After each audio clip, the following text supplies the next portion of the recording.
Obrigado. Não direi meu nome nem meu posto, apenas que, naquela época, eu trabalhava para uma célula de inteligência no norte do país, às vezes com a Marinha e às vezes com o Centro Nacional de Inteligência.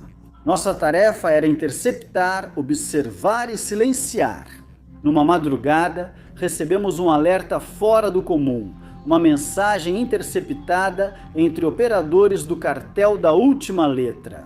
Mas não falavam de drogas nem de armas, falavam de uns 3 caras que sabiam demais, estavam marcados, não eram olheiros nem rivais, eram hackers muito conhecidos, desses que nas redes derrubam governos, vazam informações e se acham intocáveis. Um deles aparentemente havia cruzado a linha. Ele tinha nomes de chefes, rotas de tráfico, vídeos de políticos em festas privadas com traficantes, áudios, coordenadas, contas bancárias. E por algum motivo, esse vazamento não se tornou público, mas o cartel interceptou de alguma forma. E eles reagiram gentilmente, como sempre. O primeiro foi executado em 48 horas na frente de uma câmera sem edição, amarraram ele com arame farpado numa cadeira de metal, jogaram gasolina e atearam fogo. Eu vi o vídeo antes do amanhecer, um cara em chamas gritando, se contorcendo. Eu ainda não sabia quem era, mas essa imagem nunca saiu da minha cabeça. Antes de morrer, quebraram seus dedos com um martelo, um a um. Isso acontecerá com todos que quiserem bancar os espertos, dizia o cartaz deixado aos seus pés. O vídeo não foi postado nas redes sociais, mas vazou para o lado mais sombrio da internet, onde o medo vale algo e nada é esquecido. Os outros 2 estavam vivos por enquanto, e os hackers arrogantes responderam: soltem eles ou soltamos tudo. Seus nomes, seus chefes, seus políticos, suas contas, suas coordenadas vão queimar no mapa. No México, os cartéis não temem pixels. Eles te acham, te localizam e, se quiserem, te pegam. O cartel contratou seus próprios hackers. Eles tinham na folha de pagamento russos, colombianos, israelenses, gente que não brincava em serviço e soltaram sua resposta em questão de horas. Já sabemos quem você é, onde mora, o que sua mãe toma no café e a cor da cueca que usou ontem. E você vai me olhar nos olhos quando eu for atrás de você? Quando a guerra é travada em Sinaloa, em silêncio, as balas são fios e os mortos, perfis que desaparecem. E então começou a caçada, derrubaram fóruns, tiraram redes do ar, rastrearam sinais um por um, como quem esquarteja sem pressa. Os 2 hackers sobreviventes foram libertados, mas estavam destruídos, sem unhas, com as costelas quebradas. Um balbuciava sozinho, o outro não chorava. Um fugiu para a América do Sul, mudou de nome e nunca mais se conectou com o outro. Não sabemos sobre o que morreu primeiro.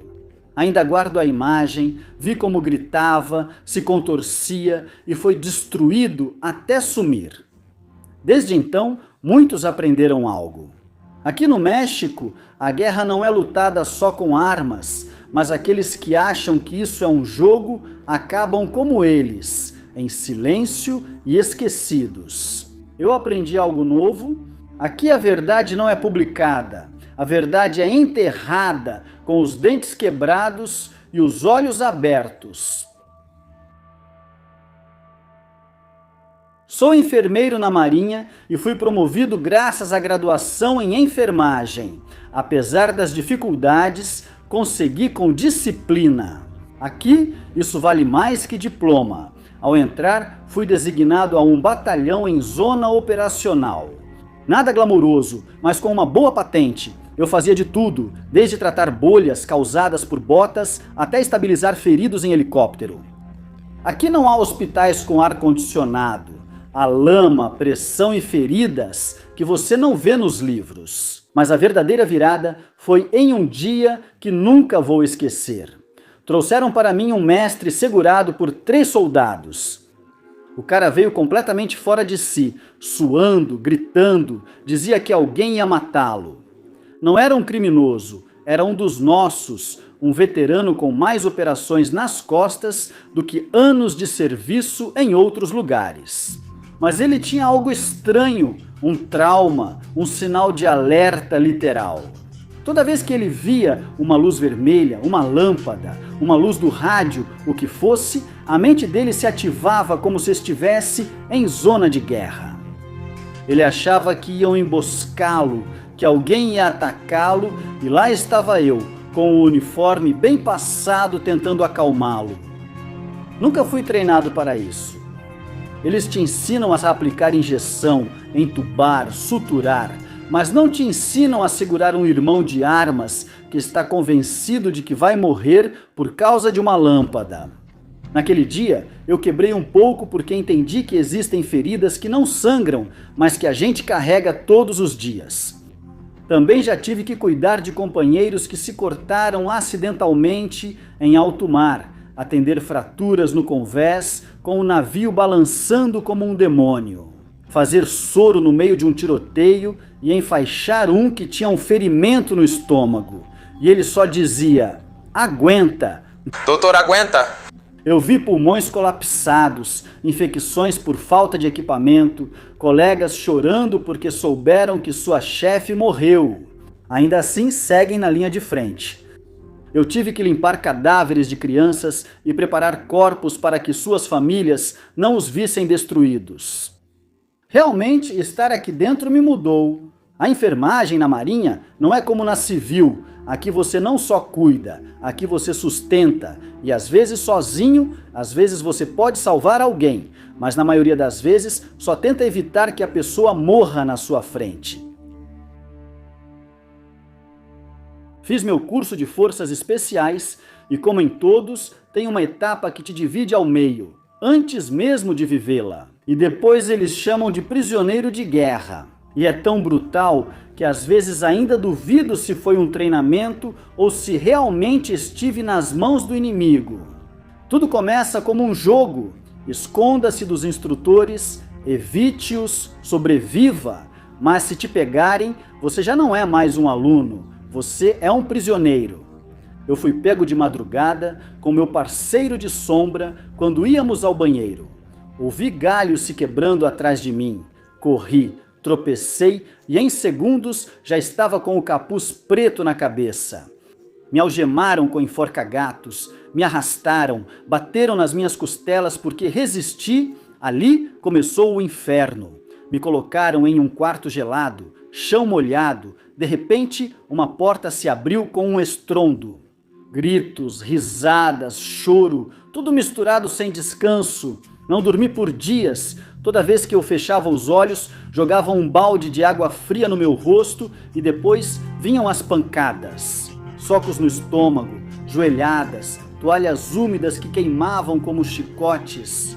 Eu estava com os lábios estourados, os tornozelos marcados pelas amarras, as mãos dormentes e a mente confusa. Isso é um curso? Ou fui mesmo capturado? Ali, no meio daquela névoa mental, vinham as perguntas dos instrutores. Cadê seus amigos? Eles olhavam nos seus olhos e mandavam você falar, dar nomes, rotas, pedir para sair. E se você se recusasse, mais água, frio, escuridão e pancadas fariam de tudo para te quebrar. Encontrei um companheiro pendurado pelos braços, unhas dos pés agarradas. Ele balbuciava coisas sem sentido. Outro gritava que queria ver a mãe e um simplesmente começou a rir alto, sem parar, como um louco. Quando você fala, está fora, eu não falei, mas estive perto. Numa noite, ouvi vozes conhecidas. Meus companheiros me procuravam numa extração e chorei ao gritar. Aqui estou, Cadastro Nacional de Estabelecimentos de Saúde, me tirem daqui. E então, luzes, gritos, confusão, todos presos. Foi uma armadilha, encapuzaram todos. Ele permaneceu. Viram o que dá confiar. Nos diziam enquanto nos atiravam na lama. Tremendo. E de novo, Vale a pena fazer parte das forças especiais. Dias assim, sem comida, sem descanso, sem água, sem rumo e depois o silêncio. No fim da etapa, nos retiraram um a um e olharam em nossos olhos, buscando quem ainda estava são. Muitos já não estavam, alguns pediram baixa e outros nunca mais falaram igual. Eu sobrevivi, mas não sou mais o mesmo, porque para fazer parte das forças especiais, primeiro você tem que morrer como civil e nascer de novo.